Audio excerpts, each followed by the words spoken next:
Okay, well, welcome. It's another great show from 30-Minute Talks. It's my pleasure to introduce this week's show, and we've got a great guest speaker who will be joining us from the Bahamas. So welcome, Dr. Andy and Alan. Over to you. Yeah, and welcome to 30-Minute Talks. This is, I think, our 23rd program, and we do have another international guest speaker today, so we're very fortunate. Every week, it seems, we have someone coming from a different country, so our reputation and our audience is benefiting from all the people that are joining us today. Thank you, Andy. Welcome, and Alan? Welcome, Vic. Good to see you, and welcome to everybody that's joining us again. I'm hoping everybody's settling back into your form of education, no matter what it is in whatever country you're in, and that everybody's settling into the last semester for this year. But welcome, and thank you for joining us on another show. Thank you so much for having me in this show. It's great to have you here, Vic, and I know you've got up very early in the morning to join us, so we really do appreciate that. So let me start by thanking our academic partners, and we really do appreciate the support. We're getting so many now. I'm not going to read everybody out this week, but in particular, we'd like to thank Silver Mountain from School of Hotel Management up in Nepal, and LPU in the Philippines, and our friends at the University of Hawaii in the United States. So thanks very much for your support. Moving along, we'd particularly like to welcome our newest academic partner, which is the Tourism Industry Board Foundation, Inc. in the Philippines. So welcome to you, and thank you again very much for your support of 30-Minute Talks. We again really do appreciate all our academic partners and the support they bring us, and as we get new institutions in different parts around the world. So thank you very much. Now, every week we have different features, and of course this week we have Dr. Andy, who's going to be delivering our 90 seconds.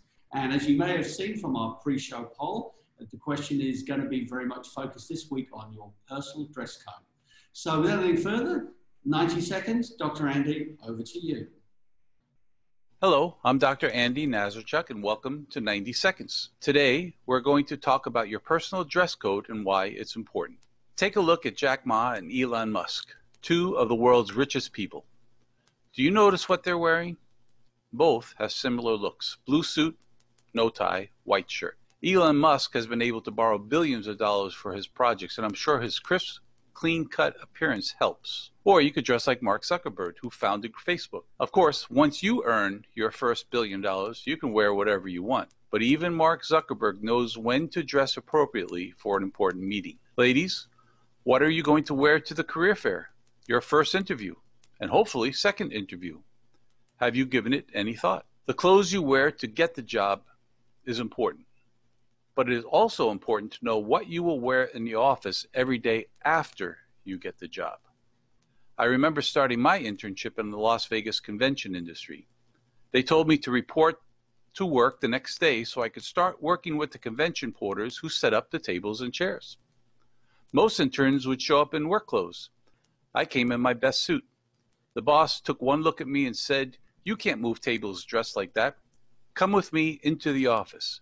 Because I looked like a manager, they treated me like a manager. Dress your best with what you have.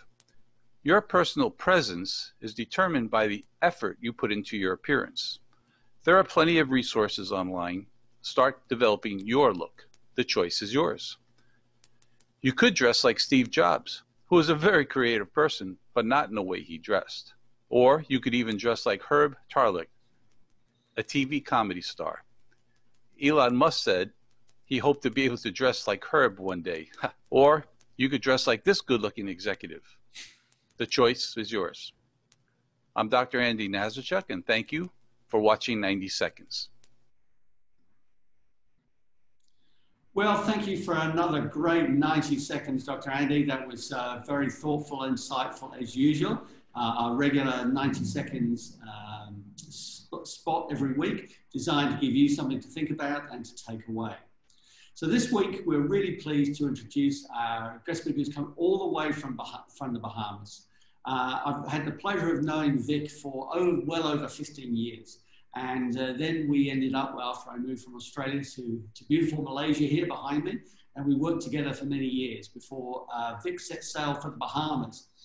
And so it's really great for you to join us, particularly as he's joining us live, and it's a very early time in the morning, given that there's a 12-hour time zone difference from where we are over to the Bahamas and the East Coast of the United States. So Vic, it's great to have you here. Obviously, we've had very challenging times around the world at the moment, and we really do appreciate you joining us to talk about some of the challenges that the Bahamas, which is a heavily tourism-dependent economy. So thanks again very much for joining us and bringing your expertise and sharing that with all our friends, colleagues who are members of our 30-minute talk series. Vic, welcome, and over to you. Thank you so much, Perry, for the introduction. Thank you, Ellen and Andy, for having me here. It's been great to be part of this show, and I've been really following this show over the past many weeks, and I'm quite impressed in the whole setup of this show. So I do hope the participants today will actually benefit from this session today. I'm sure you had another interesting session not too long ago on Hawaii. So today I'm going to bring you to the Bahamas and to understand some of the issues that we are going through over here and how we are managing tourism in light with the current pandemic that we are in. So before I start, allow me to do a quick introduction of the University of the Bahamas. Okay, in 1974, the College of Bahamas was set up, and only in 2016, it was chartered to become a full-fledged university. So it is fairly a new university in that sense, when this university was chartered in 2016. With 5,000 over students, we have programs right from the associate degrees all the way to the current launch of our sets of graduate programs. We do have programs in the Faculty of Business, Hospitality and Tourism Studies, Pure and Applied Sciences, Liberal and Fine Arts, and also the Social and Educational Studies. So the university is in Nassau. So if you look at the map over here, this is the map of the Bahamas and also the Caribbean. So those of you who have never been to this part of the world, the Bahamas is at the south of the US and also in the north of Cuba. So our closest neighbor is US in the state of Florida. So you can see from the map here where Nassau is. So Nassau is just a small island as part of the huge archipelago of the Commonwealth of the Bahamas, consisting of 700 over islands, keys, islets, and they're scattered all over the Atlantic Ocean. So it's the population density of this island is pretty high because it's a small land area. So we have a land area of only 10,000 kilometers square, and 70% of the population is based in Nassau, which is the capital of the Bahamas. So welcome to the Bahamas. So this is the first view of the Bahamas when you actually when you fly into the Bahamas. So it is really a paradise, as similar to any other small island destination that you have experienced before. So if you look at the Bahamas, so this is an image taken of the Bahamas, how it is, especially during the lockdown. Despite the lockdown, it is still a beautiful location and beautiful place for anyone to be here. So I'm pretty sure many other destinations are also experiencing the similar lockdowns, and I hope you all stay safe wherever you are. So what I'm going to be discussing over the next maybe 15 or 20 minutes is to look at the global scenario of the pandemic, a quick snapshot of what's happening across, and then straight away come into the focus of the discussion today, which is a small island developing states and how it impacts the industry over here, the Bahamas, especially the Bahamas, because tourism is the bulk or the main industry over here, and how is the industry being challenged by this pandemic, and how are we trying to recover from it, and how is the response over the past many months. So if you look at the understanding the trajectory of the Spanish flu over the last 100 years, we have learned from the Spanish flu on the different waves that it has to experience before it reached a certain form of stability. So the first wave, the second wave, and the third wave. And you can see similar trend that is happening now in this pandemic, with over 6,000 cases beginning in February to almost few million, 25 million that you see now. That's 26 million up to September. And you can see the waves, the different waves where it's going up and down, the evolution that is taking place in some of the countries across the globe, right from the US, India, UK, Russia, Iran. So you can see the waves where in some places the curve is coming down, some places the curve is going up, and some of the places it is going up and down based on the different stages that they are in. So if you look at the scene in terms of the impact across the globe, you have seen some of these charts over here. These 6 charts basically give you the snapshots of the global impact of COVID-19 on the tourism industry. So the impact is really severe, okay, to the tourism industry. So if your country is really focused only on tourism, then you are going to be struggling even more. But if you are well diverse, then maybe the impact is not as bad. You can shut down your borders and you can still survive. But in a country like the Bahamas, it is a challenge. We survive on cruise tourism, we survive on high number of tourist arrivals coming, especially from the US and Canada. So if you shut down the borders, the impact is really tremendous. So if you look at this diagram, this is an interesting prediction that is done by APCO Worldwide, which is an independent global public affairs and strategic communication consultancy. So if you look at their studies that they have carried out, interestingly, which is going to be the norm that you're going to be seeing over the next many months or even maybe 1 or 2 years, is the focus, the key motivators that will prompt people to still travel post-COVID is looking at the health and safety aspect, family travel and domestic tourism, and also what sort of deals that you have in terms of sales and promotion deals, whether someone is able to cancel 24 hours before they travel because of the pandemic or because of health reasons. So there must be some form of changes that is taking place. So if you look at these 3 motivations that is going to change the travel pattern, then you are safe in that sense, because this is going to be the new norm that we're looking at. So looking at the small island developing state like the Bahamas, it is a challenge because why? Tourism is a main player. So we have to deal with 2 things, the health pandemic and also the economic pandemic. Shutting down the country for good for a while, especially the tourism industry, is going to impact the economy on the whole.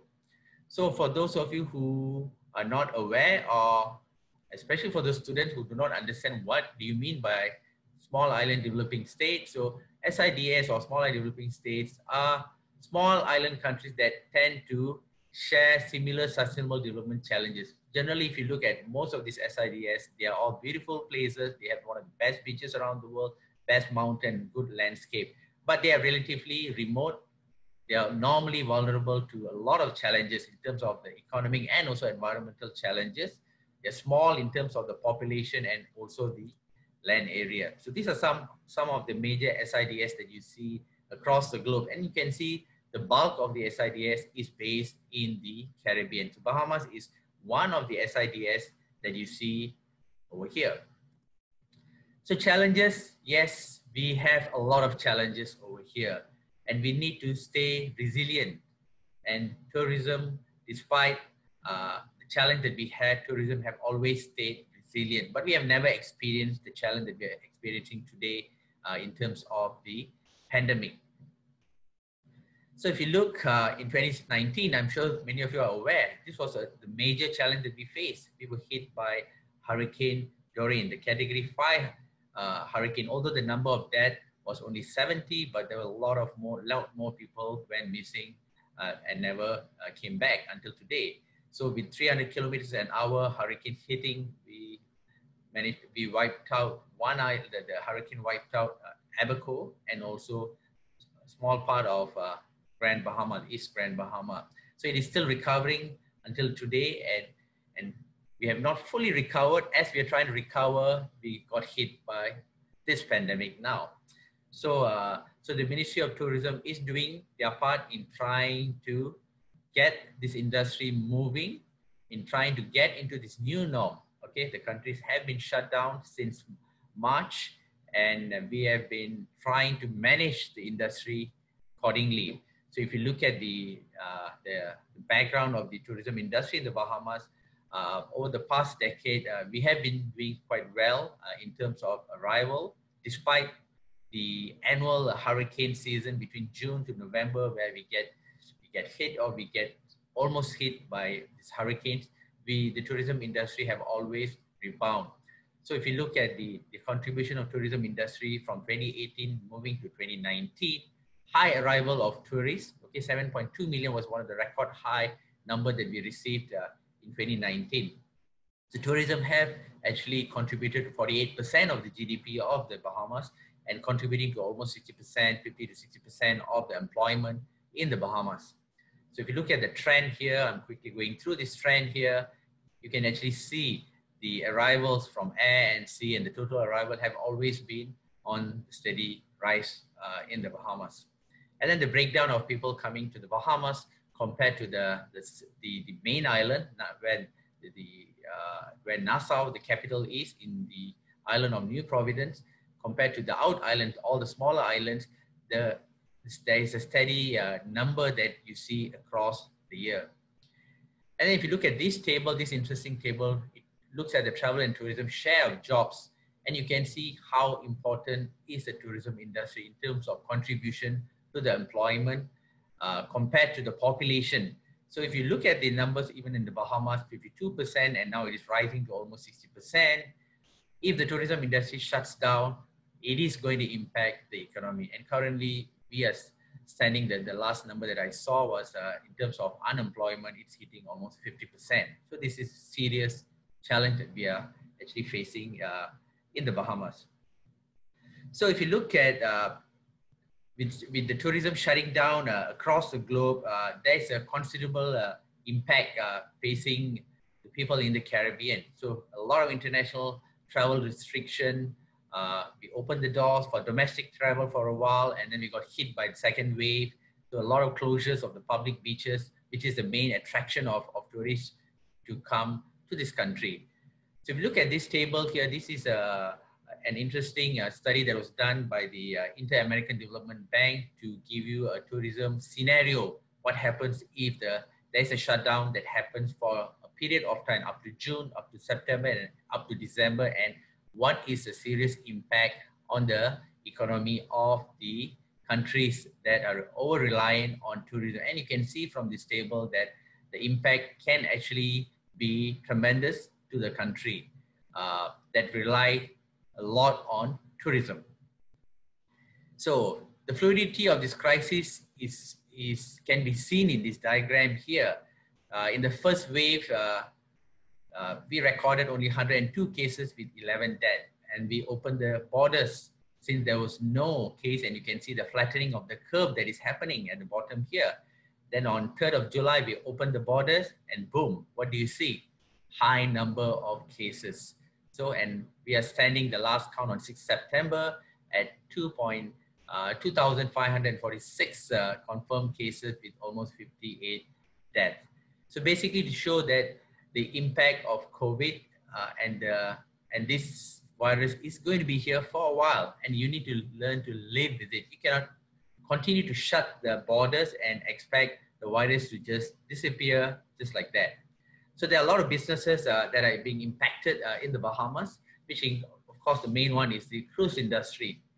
And then you also have all the other industry, the airline, the energy supplies, the gyms, and cinema, restaurants, all the entertainment industry, retailers and theme parks. These are all major industry in the Bahamas, and it's all impacted severely. So on 2nd June, the Ministry of Tourism released a tourism re-entry plan just before we opened the borders on 1st July. But of course, as you've seen from the statistics just now, as we opened the borders, we got hit by the second wave. And then yesterday, on Monday, in fact, the Minister of Tourism issued another opening statement in terms of reopening of the country. So based on these reopening plans, there's a lot of plan that has been put in place on managing the airports, the port of entries, what are the safety protocols that needs to be put in place, the certification process in order to allow certain businesses to operate in this new norm, hotel operation guidelines, property hosting guideline, retail guideline, F&B dining guideline, and also directly to the tourism industry, the excursion tours and local attraction guideline and transportation guideline. So I'm sure a lot of this plan will be almost similar across the globe as well. So the bottom line is the Bahamas have to stay resilient. Okay, there is no shortcut. There is no such thing as business as usual anymore, because we are moving into this new norm. And as you have seen over the past many months, many countries across the globe are slowly starting to open up despite the virus, because you can't stay close for so long, and you see the uprising of people. People are not too happy to stay indoors as much as they want to, because it is impacting their day-to-day life and also the businesses that they are in. So moving forward, we got to stay resilient, advancing despite the adversity that you see in the post-COVID era. So what is key here is the good governance that is put in place. So in the Bahamas, this is important as well. What is a good governance that you need to put in place to ensure that the safety and health of the people, at the same time protecting the economy? So for the Bahamas, as I've said at the beginning, we are over-reliant on tourism. So the diversification of the economy has become more and more important. So agriculture is one of the areas that we are trying to also move into. So that brings us back to tourism. So agri-tourism will become one of the major part of this diversification plan. So diversification is not just in the economy, but diversification also in the tourism product that we have here. So the business got to be more resilient. So there's a lot of support that the government is giving now to help the SMEs. Rainy day fund, this is key for a country like the Bahamas, because we are in a crisis zone, in a hurricane zone. So it's not just the pandemic that we got to deal, but we got to also deal with the hurricane. So we need to always have sufficient fund to safeguard ourselves. So marketing. So we talked about travel bubbles. So this travel bubble, they have been around for a while now, since this pandemic. But this bubble is just a temporary thing. We tried this bubble by looking at domestic tourism, and then as we open and have this bubble, but this bubble did not really work, because you just need one person with asymptomatic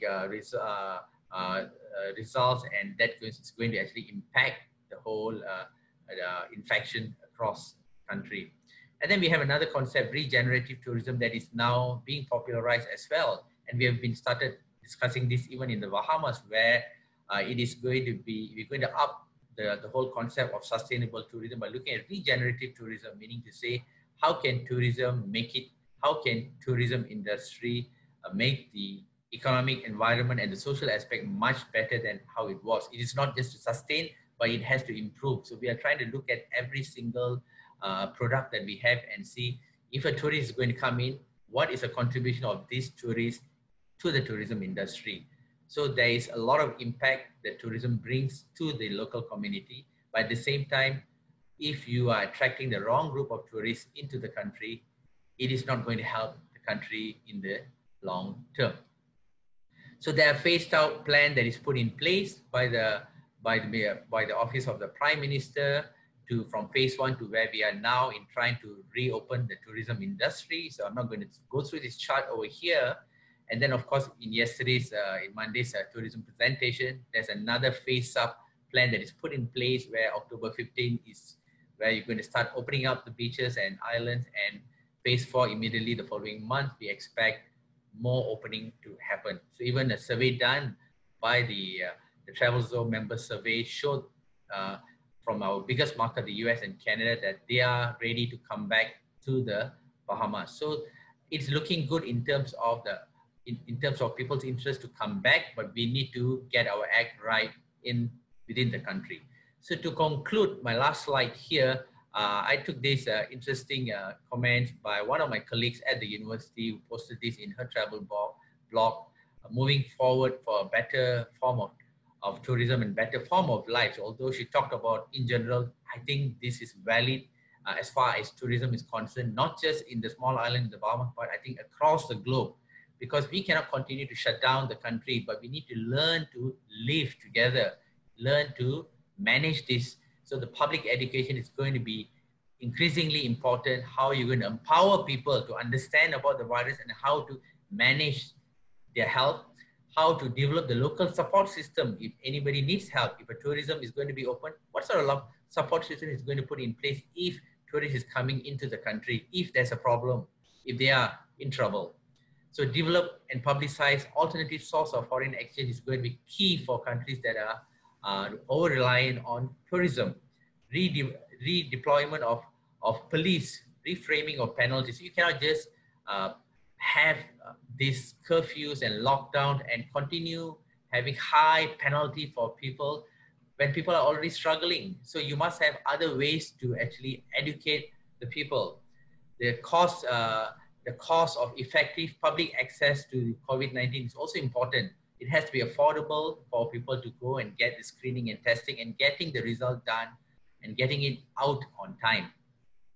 Strict enforcement of the quarantine measures is important, but at the same time, you've got to find ways to actually manage the quarantine more impactfully, more effectively. And finally, of course, data. What sort of data that you're releasing? Reliable data, not over-relying on social media. That's going to impact your understanding of the tourism industry. So that's a snapshot of what is happening as far as tourism is concerned in the Bahamas. So with that, I would like to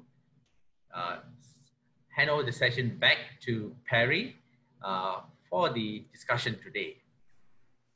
Great, thank you so much, Vic. Really appreciate the insights that you've given us to what's happening in the Bahamas. And obviously, the issues that you're talking about there are really echoes of what's been happening around Asia and different destinations. And we've heard not only from Hawaii, we've heard from Vegas, we've heard from Macau in previous 30-minute talk shows. And so it's quite interesting, but obviously the Bahamas is, as a country, we've talked about other destinations, but they're tend to be part of bigger countries. Hawaii is part of the United States.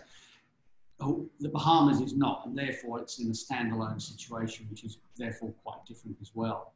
So look, we've got a number of different questions that have come up. But again, thanks very much for sharing those. So look, let me just, I'm going to go quickly to see, we've got a number of different questions there. So one question has come up here from Tina Ken has been, after recovery programs have been, what recovery programs have been undertaken? And should these be, or is the Bahamas seeing these as government or private? The government of the Bahamas is actually assisting the SMEs now in trying to open up. So in fact, the new re-entry plan that is put in place now is fully being enforced so that we are able to open the industry back middle of next month. Of course, all the protocols that I've mentioned that you see across the globe, that is being put in place. Of course, it is also going to be the quarantine. So for a period of time, the 14 days quarantine is going to be put in place. In fact, the Ministry of Tourism just introduced a new terminology. They don't want to use the term quarantine, but they use the term BIP. Basically, it is a term that is used to, you call it, what is the term? You're putting yourself in place within the property that you are in. So what happens is you see tourists coming to the hotels. They are quarantined within the hotel for 14 days, but they're free to move around the hotel and experience the whole all-inclusive hotel. So you have created a bubble within the hotel to allow them to experience the whole. So this is happening across the Bahamas currently, and that plan is being put in place. I'm not sure it's going to really work, but that is the plan in order to open up some of the hotels. And there's a lot of help, assistance that is given by the ministry, especially for the SMEs now. In the period of the lockdown, a lot of scaling up, cleaning up, and retraining that is also happening. So we are all set for the opening, but at the same time, we cannot run away from the protocols. We need to ensure the protocols is put in place, whether international tourist is coming, whether some of the international tourists that we get do not want to follow the protocol, we got to impose the protocols. Here we do attract a lot of American tourists, and we need to ensure that the protocols are actually followed accordingly. Yeah, and I think, oh, go on, Andy. Yeah. Yeah, Vic, you said people are quarantined for 14 days within the hotel. They only stay 5 days. The average stay, what's the average stay? What do they have? They're forced to stay 14 days. Or they say, I'm only going to come for 5 days and go home. As long as yes. Hotel? Yeah, but if you see in the Bahamas, we do get tourists who are coming here who stay much longer. So in fact, the survey that the Ministry of Tourism released 2 days ago basically showed that a lot of this American and Canadian tourists, they want to get away. I think after this long period of lockdown in the US, they want to get out. And for them, the safest destination to come back is to the Bahamas. And they don't mind because you are locked down in the hotel, but the beach front is open to you. You have the beach for you for 14 days in front of beautiful beach. I think it's still a good deal for them to come, enjoy the sun, especially during winter. You got a good sun, got a good private beach for yourself, and you're locked down in the hotel with the beach. I think it's still fairly a good deal for a lot of people to escape from the lockdown, the continuous lockdown in the countries that they are in. Yeah, and that seems to be, I think, what Thailand is looking at as well, doing in Phuket. Similar thing, they're looking at the long stay European market. Typically comes out in about November time, stays through till March. And again, they're looking at how they can have bubbles within Phuket for that, to bring people in, to keep the domestic population safe as well, and to also identify anyone that may be COVID positive when they come in and so forth. So these are challenges. I think Vietnam's been looking at Phu Quoc Island. That was flagged many months ago as being their potential when they begin to open things up as well. So it looks like different destinations are trying to see if this works, but clearly your experience, as you were pointing out there on July the 3rd, when you reopened, when that plan came in and you reopened, that clearly did not go well. No. So in fact, as I've said, the fluidity of the pandemic, so I think the government have learned the lesson from the opening after the first wave, and then we went into total lockdown, and it didn't work. So the learnings from here is you cannot go on total lockdown anymore. You have to learn to live with this. You've got to set the protocol in place, and you've got to ensure the enforcement is done correctly. Then you're fine. So now we can see the curve is slowly flattening. Since the second wave, the numbers have been almost 100 cases a day that we get. But now I see the numbers are slowly coming down. And maybe it's also you are slowly building the herd immunity, you can say, because we are a small population, and with the lockdown, I think the number of people getting infected and the number of people recovered. So you are slowly reaching that level. So the continuous lockdown is not going to help. So that's why I see more and more opening up. As long as you manage your protocols well, social distancing, sanitation, wearing your mask, I think you're fine. You will be fine. And slowly you will be able to eliminate this virus. Vic, quick question. Sorry, Perry. Just a quick question for myself, Vic, if you don't mind. And thank you. Yes. Some very, very good ideas. I mean, there's lots of thoughts that come out of your presentation, and thank you for sharing those. Quite a heavy reliance on arrivals by water or by sea. And I guess, that's still a challenge around the world about how the world deals with that. But, yes. Is there much thought about how do you replace that or compensate that? It is a challenge. So cruise tourism is a big industry, but as we know as well, cruise tourism is not, it's good in terms of the numbers, but in terms of the receipt that you get from the cruise is not as significant compared to those who are coming in, who are staying on much longer time within the Bahamas. So the cruise tourism, ever since the shutdown, the downtown in the Bahamas, if you see, we get on average between 4 to 5 cruise that is docking, and Nassau is full of cruise tourists from 10 a.m. all the way to 4 p.m. And now it is like a ghost town. There's no one. All the shops are closed, because you don't see the local tourists or domestic tourists or the locals doing much of this shopping. They rely a lot on these tourists that is coming. So these have to change because I think the cruise industry have to evolve now, and for a period of time. So we are not looking at anything even before 2021 for any cruise to actually come into the Bahamas. So so there are not much thing that we can do, but the only thing we can do now is to promote the other tourism product that we have, to encourage tourists to actually come on board in other ways, not through the cruise, at least not for the moment, until the cruise industry can get their act right and decide, okay, what is going to be the new norm for the cruise industry moving forward. Thank you. Yeah, some good thoughts, as I said. Yeah. Dr. Andy. Hey, Vic, in your presentation, you said one ways after the pandemic to get back to normal is to offer promotions. And one email I saw from Cebu Pacific is that you could book an airline ticket today in the Philippines for 99 pesos, which is about $2 US, for a trip anytime during May 1st to whatever it was, June 30th, so I'm not doing a commercial, but I think that's a great way to motivate people to say, I'll book, even if I book the ticket and I don't go, at least I know that dream of getting on a plane and going somewhere if things are to normal.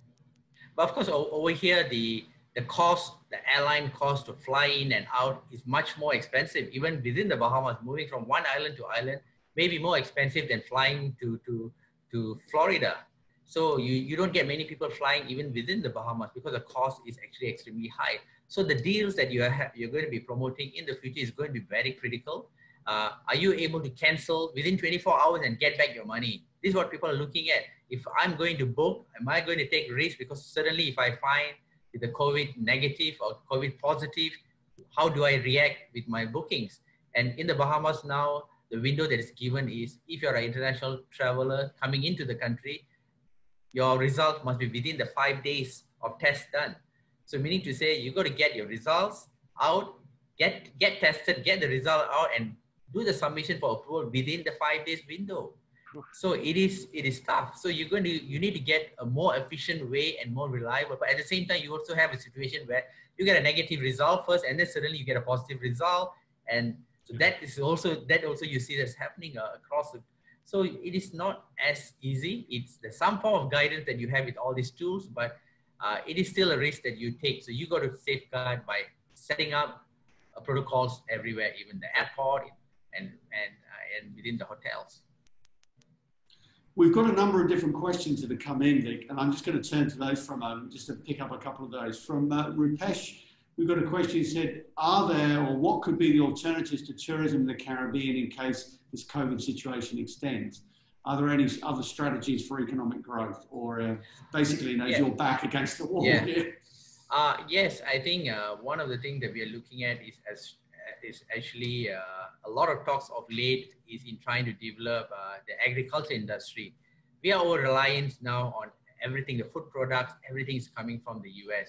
So moving agriculture and moving into some form of manufacturing in some islands, moving into technology to form a technology hub within the island, in some of these islands, is going to be the focus. We realize that we cannot be over-reliant on tourism because 48% of the GDP is extremely high. And as I've said, we are in the hurricane zone. So if you do not have this pandemic, we are dealing with the hurricane every year. So in fact, we got 2 hurricanes on the trail now. It's a storm. So one of it seems to be coming towards us and it's moving away, but we still have up to November to deal with this. And this is 6 months of every year. So so this is something that we have to always deal. So if you're going to be always hoping on tourism to help you, it's going to be a problem. So tourism have to be an alternative income. It cannot be the main income for this country. And this is something that there's a lot of debate that has taken place over the past many years. But of course, tourism have always been very resilient in this country. We have bounced back. Already. But of course, the experience that we have currently with this pandemic is quite different. We have never expected for a shutdown for this long period. So this is a wake-up call for this country, not just this country. I think in any of the small island destinations where the focus is on tourism, it's going to be a wake-up call. Tourism cannot be the main income earner for a country. You're putting yourself at risk. Yeah. And I mean, it's just not, as you said, it's something that's now become quite global, and even much bigger countries in the Bahamas are facing, you know, significant challenges. Yep. You know, Thailand's probably 20% of GDP is being related to tourism. And, you know, so even a large, pretty stable and diversified country in many other respects with agriculture and manufacturing too, let alone a situation like small island nations like yourselves or Fiji in the Pacific Islands, etc., all facing those sort of issues. Yes. All right, one quick question we've got from Tin Tran, who I didn't say where he or she's from. I'm assuming maybe Vietnam. Do you think that tourists won't mind wearing masks when they travel in the future? Do you think that's part of, because Vic, you were talking there about protocols and getting people to do the right thing. Will locals, a lot of pushback in a lot of countries to mask wearing, not happy in Australia and parts. Here in parts of Asia, Vietnam in particular, people seem pretty used to it. How's this been going in the Bahamas? I think in the Bahamas, I think there's no problem at all. I think what the trend that is changing now is going to become a fashion trend. I think you see a lot of innovation coming in this mask. Now you'll be amazed to see some of the innovation that is taking place. It is going to be part and parcel of your attire after this. So I think in the Bahamas, we have no problem at all. More and more people are wearing their masks. Of course, you do have a challenge when you require tourists or even the locals to actually wear the mask in the beach. So if it's a crowded beach, yes. But then if you're in an isolated beach, you're within your family, it's fine. It's fine. So it is not going to be a problem. But then as I've said, masks are going to be part and parcel of your attire, and you will see a lot of innovation taking place in the mask and some nice looking. In fact, you see a lot of ladies now, they match their mask with their dressing as well. So it is a fashion thing that is taking place. At the same time, it is going to protect you. So I think this mask may be here for a period of time until the vaccine comes, of course. Yeah. No, it's always interesting to hear because different things are happening around the world. And whilst we've got some fairly common responses, how they can be implemented due to different people's cultural or freedom related, there's all sorts of issues that come up even with something simple as wearing a mask. And it's quite interesting watching these battles. You know, in some countries, I think in Vietnam it's a total non-issue. They find it quite surprising it's an issue in other countries. So it's quite interesting because, you know, and that then has even played into politics. So whilst we've got the health issue, we've also got all the political and other issues that go with this. And reading some of the pandemic planning, I think a lot of people have never foreseen that. They look at the science, but it's the human behaviour that goes around with that as well that becomes so important. Dr. Andy, any other questions for Vic while we're going? Actually, Vic, I guess the question is, at a university like yours with 5,000 students, and the question is, what are the job opportunities there for those students now during the pandemic, or has that also caused challenges for internships and experiences for the students at your school? Yes, I think the biggest challenge that we are facing is actually the internship. So students, especially the hospitality and tourism students, they're not able to do the internship. So we have frozen the internship because, number one, most of the hotels are shut anyway, so they can't. So in fact, besides the internship, everything else is online. So in terms of career moves, so of course, there's a lot of wait and see, especially for a lot of our new students that have just started the fall semester. We've just begun our semester and a lot of questions asked in terms of where is this industry going to go? Is this a good career for them? Of course, there's an evolution that is taking place. So the hotel and tourism industry have to evolve. The curriculum have to evolve. There's a new norm that is taking place. So we are really looking at the curriculum as well to see what is the new approach. So in fact, we have just launched for the fall, the MBA program. We're working with Florida International University for the hospitality and events management. So the new norm is going to be built into this, some of these courses in our programs. So the career of the hotel and tourism students is going to change based on this new norm where the focus is going to be a lot on health and safety. And this is something that we cannot run away because if not for this pandemic, you're going to see more of this pandemic coming over the next few years, and you got to be prepared for it. So at least at the higher education side, we are more prepared now with more people got into online. We've been talking about online education for years. It never really moved. And now we are just forced to, and you see all of us are online. And you look at the webinar as well here. We have more, I think I've been more in webinars over the last few months compared to my whole 25 years in this higher education career. That's right. Well, that's right. Alan, last word for you. I'm just mindful of time today. Sure. Thanks, Perry. And maybe not so much a question, Vic, but more a comment. I think you made a very good point about rationalisation of laws and policing, because I think as you've mentioned, in some cases, the penalties are over the top now. And, you know, when you're talking about masks, the penalties being applied for people not wearing masks, for example, in open spaces, are sometimes over the top. But I think you made some very, very good points. Thanks very much for sharing some of your thoughts and for sharing with us what's going on in the Bahamas. Very much appreciate it. Welcome. Thank you, Vic. We really, No, we really do appreciate it, Vic. And it's been great to catch up with you again.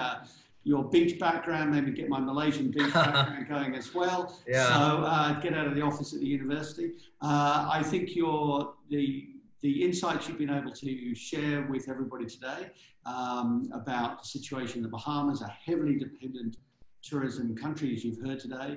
The challenges that Bahamas have faced, I think, have been echoed around not only this region in Asia, but in other parts of the world too. So thank you again very much for taking the time to get up so early in the morning to join us live on the 30-minute talk show this week. So we really do appreciate that. And thank you to everybody else for your questions and comments this week. Some great questions that have come in here, and we've tried to answer as many as we can. So again, please do keep questions coming into us. And we look forward to seeing you again next week. Dr. Andy, back to you. Thank you, Vic. And again, without our academic partners, this program wouldn't be possible. So we always like to support appreciate their support by promoting the program. And we know a lot of our academic partners are going to be starting school soon. So please feel free to share our link with all your students and have them join us for some very interesting presentations in the future, especially LPU, our friends at Sunway University, CoRep, Silver Mountain, the University of Bahamas. Okay, we hope that, we know that your students won't be getting up at 2 in the morning, but we hope with you individually on that, and our many other partners, and we appreciate their support. But of course, Alan, maybe you could talk about our next week's program. Exciting. Yes, thanks, Dr. Andy. And we're looking forward to it. A very, very exciting show planned for everybody next week. A passion of Dr. Andy's and mine is a bit of golf. And we're going to be talking about golf tourism. And we've got a guest speaker, Dr. Bruce Korn from Australia, that's joining us from Southern Cross University, who's just recently completed his PhD in the space and is going to be sharing some great insights into his studies on golf tourism in Thailand in particular.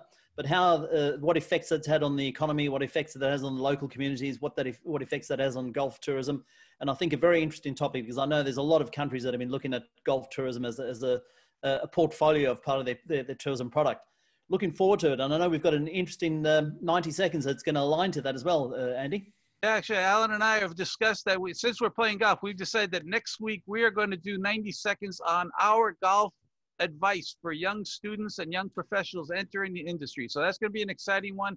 It's 90 seconds, but for two of us to do it, I think it's going to take us 12 hours to put that together. So we're going to start working on that. Yeah, I think it will do the two of you. I'll find a suitable battle. She'll move off my beach. I'm going to find a very nice golf course and a very nice club, maybe a clubhouse or something, I don't know, that I'm going to be sitting at next week for that show. And I'm looking forward to that. I've known Bruce for many, many years, as we used to work together when we were at Southern Cross University. So I'm looking forward to him joining us next week. And thank you. Again, our thanks. This is Dr. Andy saying thank you for joining us today for 30 seconds. And we appreciate your support of our program. And we'll look forward to seeing you next week. Alan? Thanks very much, everybody. And as we said, look forward to seeing you next week. I'll be here with golf clubs in hand. Dick? All right. Thank you so much once again for having me in this show today, Perry, Andy, and Alan. And thank you for everyone who have posted a lot of questions in the chat. I'll be happy if anyone wants to still contact me. You can continue to write to me, and I will still be engaged with any one of you who needs my assistance. So once again, thank you, and hope to see you all in the Bahamas when we open our borders. We'll look forward to it, Vic. So thank you again very much for joining us. We really appreciate the effort you put in and for sharing those wonderful insights. And from myself, Perry Hobson at Sunway University, thank you very much for joining us again for another 30-minute talks. And we look forward to seeing you next week. Don't forget to fill out the survey and if you're looking for a certificate. Okay, thanks very much. See you again next week. Bye for now.